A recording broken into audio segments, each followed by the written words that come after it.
So I'm Paul Clarke, the groundsman at Wombourne Cricket Club. I'm going to talk to you a bit about watering. Obviously, as you can see, I've got the Nelson rain train on here. I'm just watering parts of the square today with no rain forecast this week. Obviously, I'm doing that to make sure that the grass plant is getting some water to be able to grow and produce and stay healthy. Obviously, with it being a clay surface, if you leave the clay too long, it will dry out and start to crack, and if it cracks too much, you won't be able to play on the surface and it becomes dangerous.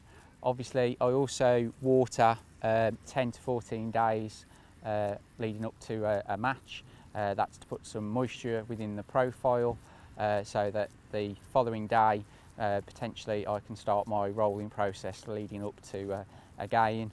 Obviously, with rolling, it's a balance between how much moisture is in the profile and how dry or hard you're able then to get that wicket and produce a good cricket surface for a game. So obviously I'm using a Nelson rain train. I quite like it because we're fortunate here that we've got enough pressure in the water to be able to use one. Obviously I can set it up just to water one individual wicket by adjusting the arms, or as you can see here, it's slightly wider to water a bigger area. By doing this, I don't have to be standing here holding a hose pipe. I can get on with other jobs such as brushing, cutting, rolling elsewhere within the square, allowing me to get on and do other jobs. Generally, if I'm watering a square, I try to give it a good amount of water. Obviously, I know that that's set up on a pressure device, so you can change the volume at the back and how much it's throwing out and how quickly it moves along the hose.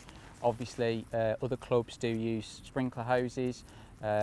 Personal preference, I just prefer this so that I can, either water individual wickets or water a larger span by altering the arms. So as you can see, this end is still puddled. Obviously the rain train has been running down the wicket following the hose. It's obviously a slight dip in the wicket there, so it's puddled and pulled into there. But obviously this end where it started from, you can see that it's already disappeared through the profile, and by tonight that would be more than adequate or easy enough to play on. So I hope that's helped. Any comments, put in the comments box below.